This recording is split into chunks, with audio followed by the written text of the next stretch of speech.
Hi, comrades. So I only found out I was speaking an hour ago, so I don't have much prepared. Um, and first, I want to give a shout out to Omawale for being here and for speaking during Black August. I think your speech was incredible, so thank you. So I'm going to be speaking about a letter writing event that a group I've been organizing with, Arnold Dolls, recently had. It was for two Black comrades that are both political prisoners, Jaya Cruz and Jakai McCrae. If comrades aren't familiar with them, Jaya Cruz is a Black trans woman who was arrested in Harlem and faces up to, I believe, 15 years in prison for first degree murder. And Jakaima McCrae is still on house arrest and faces up to 20 years for allegedly lighting different NYPD vehicles on fire in Brooklyn.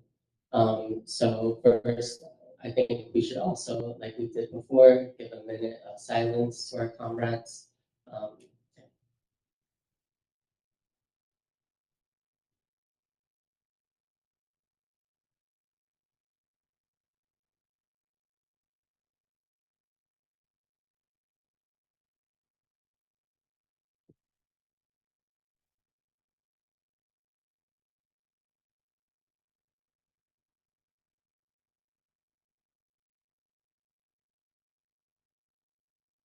okay. So to speak a little bit more about Jaya and Jakai, Jaya Cruz, as many people might not know her story, or if they do, they probably saw it from the smear campaigns that were ran all throughout CNN and Fox and other corporate media outlets that tried to make her out to be a, how they always portray trans women, especially of color.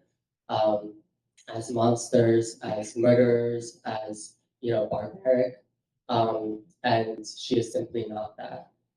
We actually had the chance to hear from Jai's house mom at the letter writing event, which took place at Another World in Brooklyn, in Crown Heights, and she described her as a butterfly, as someone who would never think of violence, but unfortunately, we know in this society, trans women are constantly faced with violence. And so if we do not take on violence, it takes us on. Um, and Jakai is a comrade who I learned and got to know during the student movement.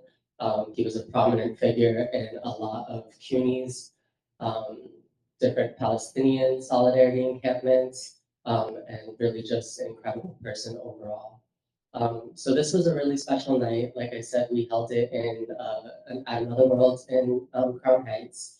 Um, and we started actually by reading over Safia Bukhari's essay on political prisoners. I believe she wrote it in 1995. I believe that's correct. And it really set the scene on how our community could do better for political prisoners in particular. How if we were organized and if we made class consciousness every and put it in every aspect of our lives, then there wouldn't be letter writing events necessary. It would more so just be within our communities. It would be something that we talked about every day with the people that we see, every second of every life. Um, and so it was a really great start. We came up with our own definition of what it meant to be a political prisoner. Um, because so many of them have excluded our trans comrades. And then we also got to hear from a lot of Chakai's comrades, ones that were handing him the letters personally. And I actually wanted to read one of his letters that he had published right before he had turned himself in. 1 second while I find it.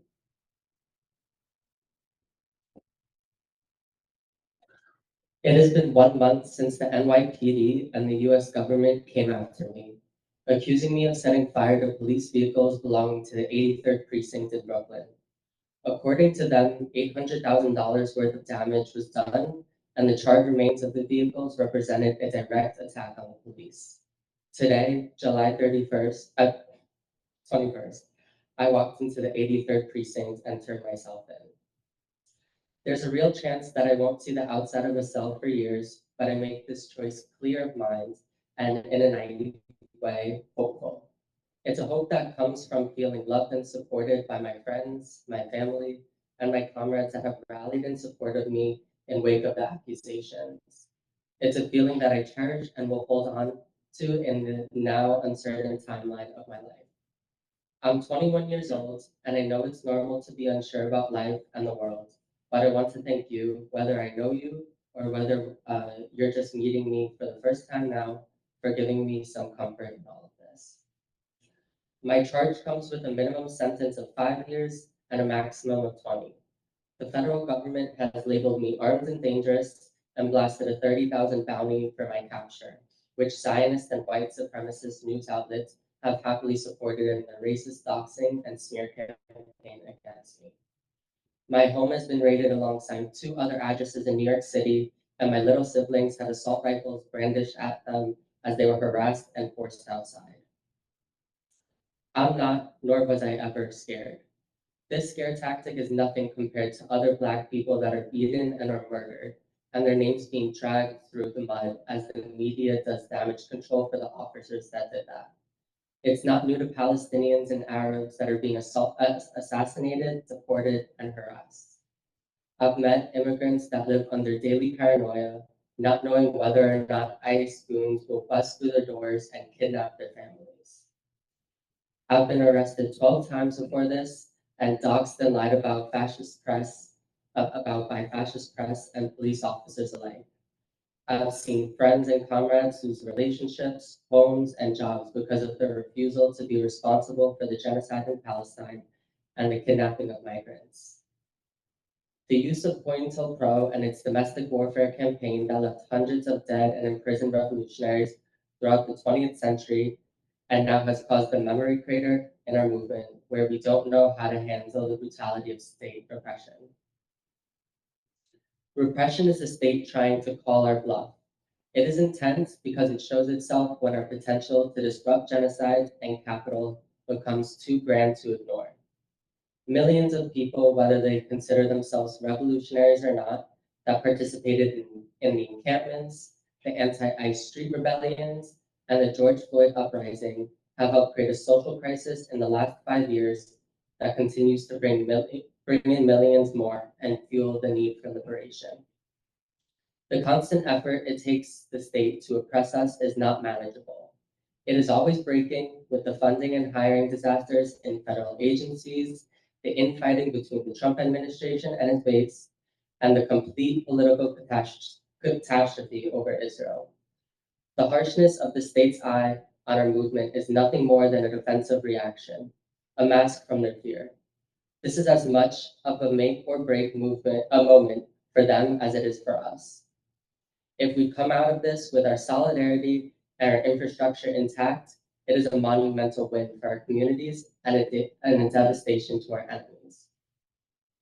Our greatest strength is each other, that we are not just coworkers maintaining appearances for the duration of a shift. We are comrades, and with that comes a promise to love, defend, and fight for one another. Because you are my comrades, I hold this promise towards all of you. I don't know what will happen now, but I do know that I will never stop fighting, and I will do my best wherever I find myself to be. With love and solidarity, Jakai.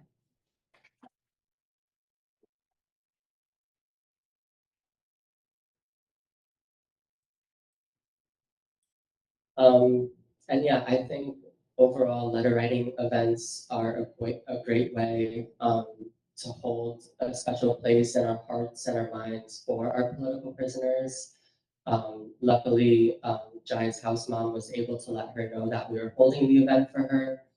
We tried to get her in on call, but unfortunately it didn't work out. But the fact that she knew that so many people were standing by her, and same with Jakai, is so special, and it just keeps the hunger for a revolution. It keeps it growing, and that's what's most important to our comrades in prison, and also outside. So thank you again for having me. Thank you, Omawai, for joining us. And yeah, power to the revolution.